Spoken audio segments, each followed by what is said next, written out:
Third question. India's choice should be more on becoming a soft power rather than a hard power.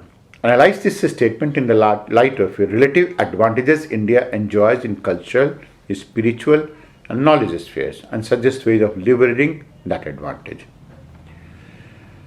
Now, in this case, the candidate has to go on to begin by first talking about hard power. What exactly is the hard power? A country that goes on to exercise its power, influence, and coercion. It's not coercion, it's coercion through the use of military might and economy and clout as a muscle. That means its force as a muscle to manipulate certain things towards its own ends is what is a hard power. That means if I can go to be a country, I can go to pick up a small country, I can use my money power, muscle power, my military power, my clout, and my coercive ability so that I can go to direct the entire of the benefit that can go to accrue from that country towards myself, not towards other country. That is a hard power. So some of these countries, as per the definition, are hard powers. Like China is one, United States is going to be another one, Russia is another one of sorts. US is both hard power and soft power as well. Soft power is a concept that was developed by Joseph Nye of Harvard University, described the ability to attract and co-opt rather than by coercion, that is hard power, using force or giving money. Soft power is the ability to shape the preferences of the others through appeal and through attraction. So soft power is about non-coercive nature. The currency of the soft power goes on to be culture, political values, family values, value, foreign policies, etc. The term has now been also used in changing and influencing social and public opinion through relatively less powerful political, non-political organizations that can be NGOs, that can be film actors, that can be films, that can be festivities, etc. Now, we are saying that India becoming a hard power through the use of military might, coercion, and manipulative public opinion has some inherent limitation. That means India cannot go on to become as good a hard power as it can go on to become a soft power. Why? First is, it requires a very, very high expenditure in the military. Second is, it requires diplomatic manipulations, and these diplomatic manipulations which are done, ultimately people go on to understand it in other countries. If India has been diplomatically manipulated by some other countries, maybe not at that point of entering into a deal, but sometime later on, the people of India will be able to understand that part.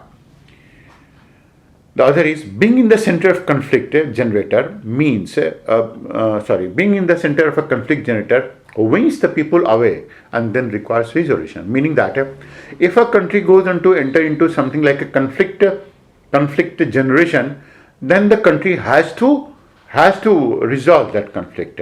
And when it has to resolve it, then the people's heart is not going to be won in this experience, in this manner.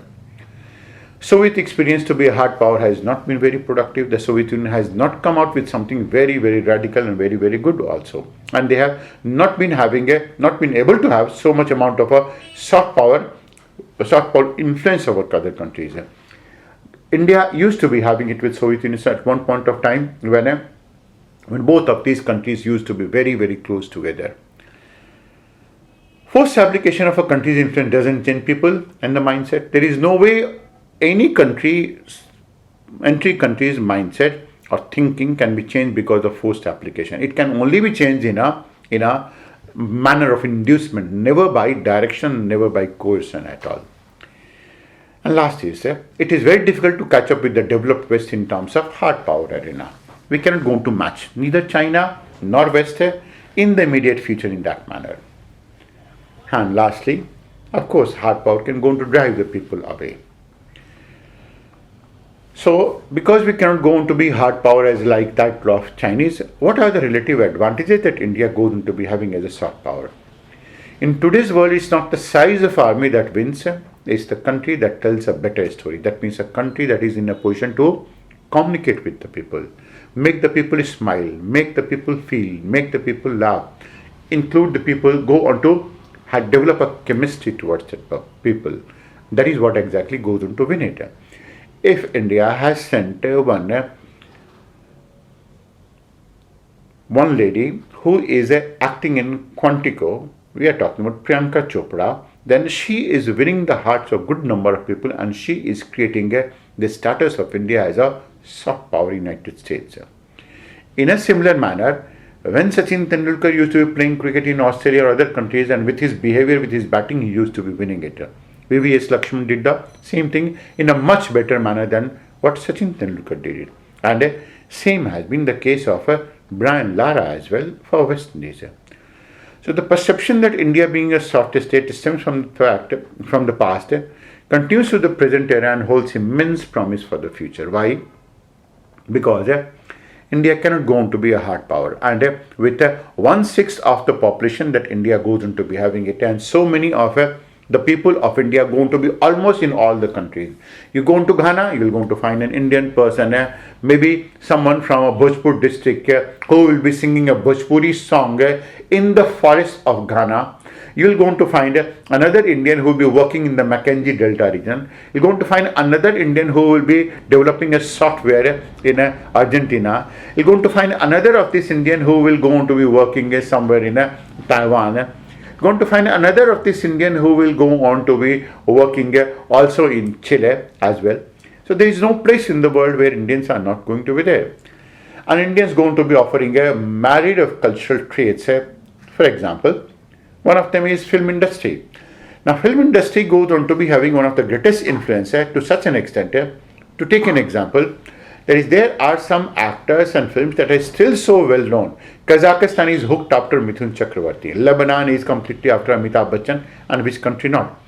Senegal after Shah Rukh Khan, and even East Germany as well after Shah Rukh Khan. And then for so many, Pakistan towards Akshay Kumar and Shah Rukh Khan as well in this manner. Ayurveda and Yoga are going to be one part of it. Now Yoga is going to be an international festival of sorts, and 21st June is celebrated. People have started moving towards Ayurveda and certain things like certain type of medicines which doesn't go to damage their body. Cuisines are becoming more and more popular for India, and some of these type of cuisines are very, very popular. That is, people going to be having a real fun and frolic in those places. Like the type of cuisines that was shown that is shown in Queen, Golgappe, things like that. That is people going to long for it, and when they going to be coming even to India, they go to different places. Tandoori chicken has been one of them as well. So it goes on to be about fabrics and garments. There is no country in the world that is going to be as rich in fabric and garment as India is going to be, and this can go on to be acting as what the fashion designer is going to be calling it, acting as an inspiration for them. So maybe the lowers of a person can go on to be Western garment, and the upper of it can go on to be one from India, drawn from India. And whether it goes on to be Rajasthan, whether it goes to be Uttarakhand, whether it goes on to be Haryana, Bihar, whether it goes on to be Maharashtra, everywhere one can go on to find the type of garments and other things that is mind-blowing completely. Then knowledge and spirituality is going to be one of them as well. We are talking about knowledge largely because India has a very rich demographic dividend, and if Indians can go on to really make themselves educated, then India can go on to be a knowledge superpower as well.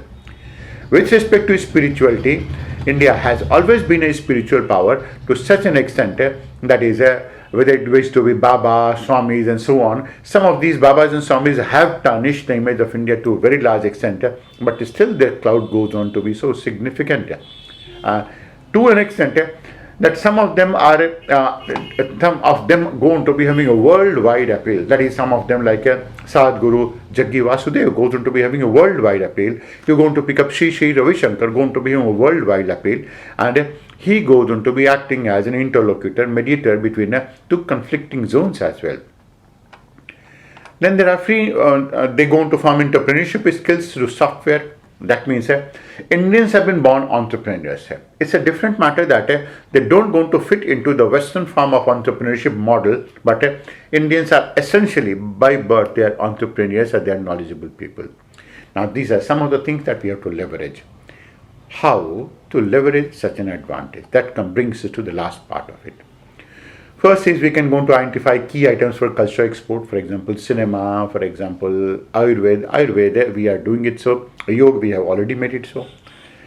Cinema, largely because the Indian cinemas are going to becoming global. One of the cinema that has come up Befikre, that will go on to be creating some type of craze in a good number of areas and regions as well.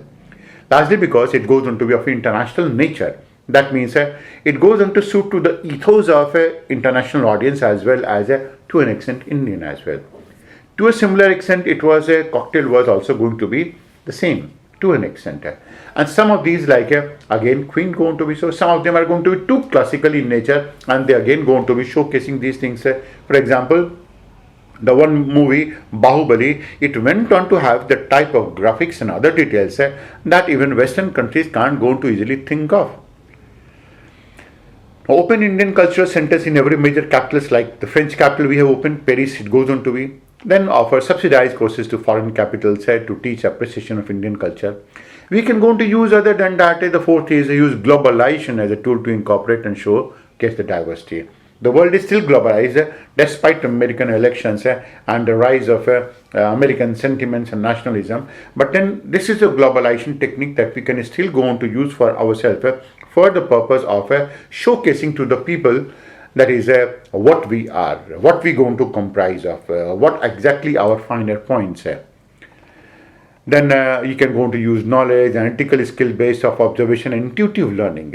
Intuitive learning is something that is basically Indian in nature, had been mastered by Osho, Bhagwan Sri Rajneesh of sorts.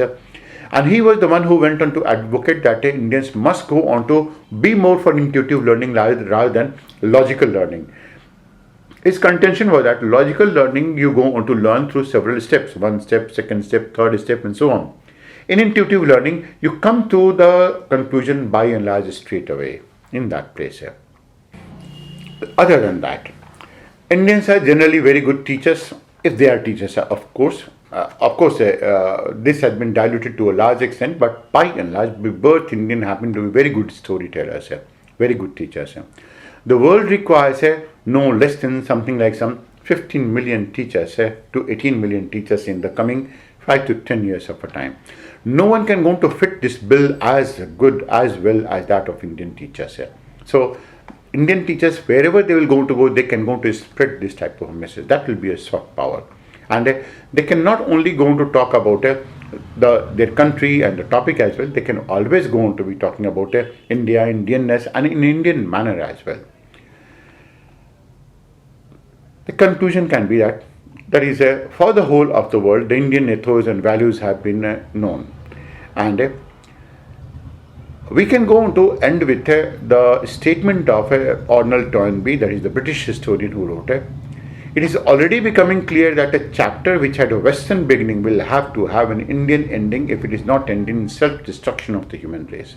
Meaning, if there is no nuclear holocaust, if there is no nuclear war, and if the whole of the world has to accept certain things and they're going to have a final word that has always to an Indian ethos, Indian lifestyle, Indian thinking, the Hindu way of lifestyle. At this supremely dangerous moment in history, the only way of salvation for mankind is the Indian way. That means because Indian way is one that goes on to be unitary in nature. And this is something that has been voiced not only by Arnold Toynbee, but so many people who have known Indian culture in a close quarter.